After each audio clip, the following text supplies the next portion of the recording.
Welcome to the lecture, You Can't Spell Functions Without Fun. It's a new way to organize our code and affect the top to bottom evaluation of Python. But first, let's review what we know till now.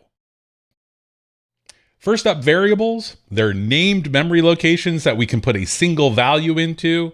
And we've got a whole bunch of different examples here. We've got a variable named person name that we're storing text into, a string. Nor, this is a string, str. This is person age, it's a whole number, so that's an integer. Here we have person height centimeter, and so that's a float. Then we have person is a Tay-Tay fan, and of course that's true, and this is a type named Boolean, which is either true or false. And then the last one here, person is taller than 8 foot. We use a comparison here. Is the person's height in centimeters, which we set up here, is that greater than 243.84, which is the number of centimeters and 8 feet? And whatever this is, whether it's true or false, that value gets stored back in here. And each of these variables is a name that we can use to refer to a location in memory where something is stored, like the number 24 or the value true. That's what variables are. Next up, we have a way to get input from people who are running the program. We use the input function. We give it some sort of string, and that's what's printed out. Then Python waits for somebody to type something in, and whatever they type in, this as a string is then set into name. So whatever they type in, that's the value that input returns, and we always want to put it into a variable. If we don't put it into a variable, then the string is lost. We won't know what they typed in. We know how to convert values between different types because you want to add two integers together and two strings together, but you can't add a string and an integer together. We know 3 functions that do that right now. Int will take some value and turn it into an integer if it can. Float will take some value and turn it into a decimal number if it can. And then str will take some value and turn that into a string for us so that we can then print it out or combine it with other strings. Python, by default, evaluates each line of your code in a Python file from top to bottom. And everything that we do after that with if statements and for loops and functions is changing that top to bottom evaluation. So let's just take a look at this code here.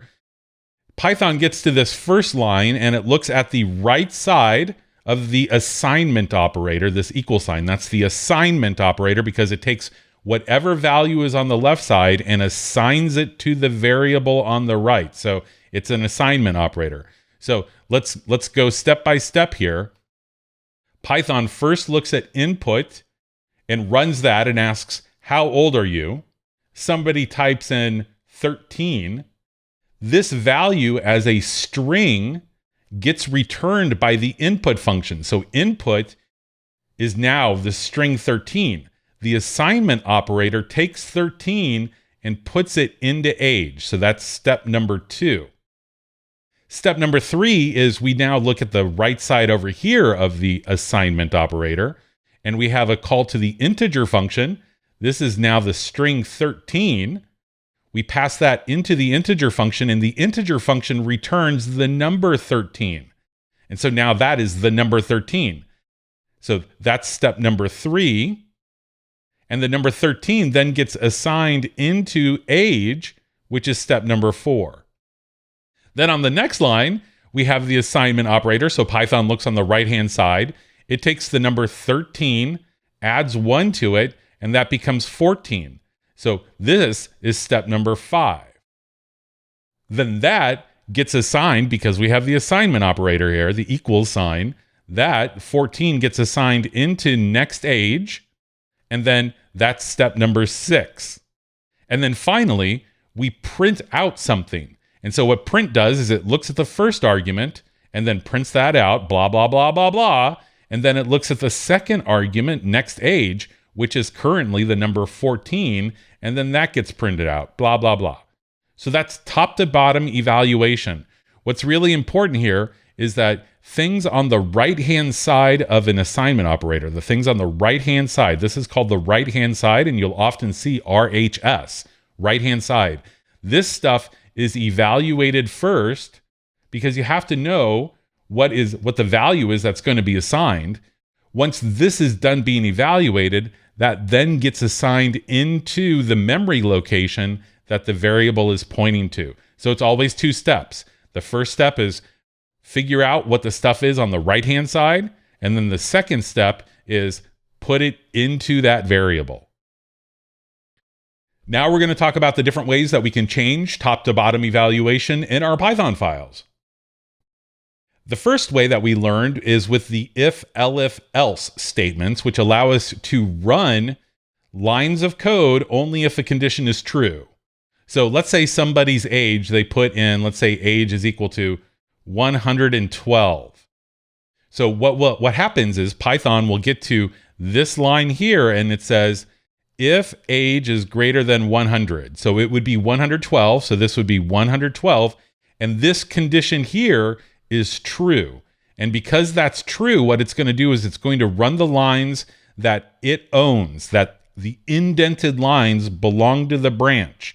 So because these two lines are indented under the if, they're the ones that will run.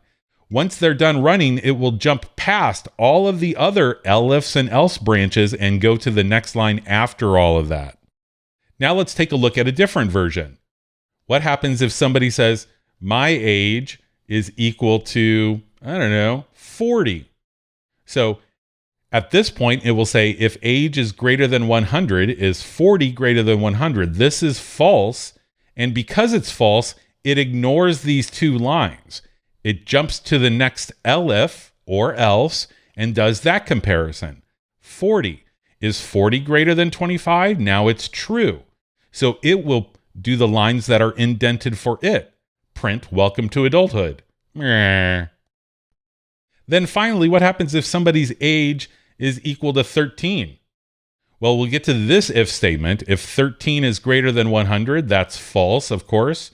So it will jump to the next elif, and then it'll do 13 is greater than 25. That's also false.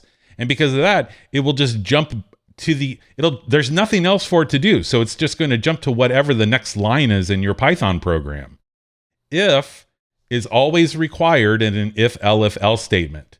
Elif is optional and else is optional. So you can just have an if statement. You can have an if, elif statement. You can have an if, elif, elif, elif, elif statement. You can have an if, else statement. You can have an if, elif, else statement. But if is always required to start that branching process. That's weird how I just said that. Process. The branching process. Next up, we have indefinite looping, which just means a loop which may or may not ever end. And so the while statement allows us to tell Python to keep running while a condition is true. So again, this is like an if statement, but it just keeps doing it over and over again until the condition is false. So here we have somebody say, what's your name? And they're like, I don't want to give you my name. So they just enter an empty string. So input becomes this empty string, and that gets assigned into name. Then this says, while the name is equal to an empty string. Well, that would be true in this case because somebody entered an empty string. They just hit enter. No letters, no nothing. So it's going to be like, now it's going to say, while print this thing, please don't be that way. And then here it's going to say, input, come on, give me a name. Somebody enter something. Let's say they enter empty string again. That empty string is now going to be put into name. And now we have reached the end of the while loop here. Because we're inside a loop, execution goes back up to the while loop and says, check this condition again. So at this point, they've entered empty string again. While name is equal to empty string, name is still empty string, so this is still true. So it's going to print these things again. It's going to do these again, and it's going to keep doing that until somebody enters their name. If they entered their name the first time, Noor, like this, and this value gets put into name, while Noor, the string nor is equal to empty string, these do not equal each other. So this condition here becomes false. And because it's false, the while loop doesn't run at all. It's like an if statement at this point. Because it's false, it's like, I'm not going to do that. And so what it will do is it will jump over all of its indented blocks or indented lines here and go to the next statement in your Python program. This is how the while loop changes top to bottom evaluation. It's an if statement that repeats itself until the condition is false. We also have definite loops, which are loops that we know will likely end. They're probably going to end. As a matter of fact, in most cases, they end. And so that means that it only is going to loop a specific number of times. And so the for statement, the for keyword, not the while, but the for, allows us to tell Python to loop through a collection of values one at a time. And so here we have a list, and we're going to learn about lists in a couple of modules from now. But right now, this is a list of items, and it has 3 items in it: nor, Asa, and Lee. So we'll just assume that these are names because they feel like names. And the variable is name. The name of the variable is name, so it's probably a name. And what happens is, when it gets here for the very first time, it says, hey, I need to loop over this list. And so what it does is it looks at the list, and it takes the first element. And that first element, that first entry in the list, is assigned to this variable. So the first time it goes through, name is now equal to nor. And so it's going to print hello nor. When it gets to this line, it runs the input, waits for somebody to enter a string, 13, and then that gets assigned back over here to age. This converts it into a number, 13, and that gets assigned back into the same memory location. It overwrites the earlier one, and now this is a number 13. And then it prints, next year you'll be 13 plus 1, 14. Once it gets to the end of the indented lines underneath the for, once it gets to the end, it goes back to the beginning. It goes back to the for loop. Now that it's back at the for loop, it's already used nor. So now it looks at the next element, the next entry in the list, and that's Asa. And so Asa gets assigned to name. Then it will print hello Asa. It does how old are you? Somebody enters Asa's 21. That's a string. It gets to this one. It turns it into an integer, and now age is the number 21, so we can do math with it. Then it gets to this one, and it says, next year you'll be 21 plus 1, 22. And again, once it gets to the end of the indented lines here, it's all the indented lines underneath the for loop, it goes back to here for the next round. So it's already used Asa now, and it looks at the next element or next entry in the list, Lee, and then Lee is assigned to the name, and it prints, hello, Lee, how old are you? I'm going to convert that into a number. Then I'm going to print next year you'll be that number plus 1. Then once that's done, it goes back to the for loop again. It's used Lee, and now we're at the end of the list. There's nothing else for it to do. Once it reaches the end of the list, the for loop is, I'm done. And so it skips over all of its indented lines and goes to whatever the next line in your code is. And that's how we use definite looping, where we loop over a collection of things. And that's it for the review. Now, in the next video, we're going to talk about functions themselves.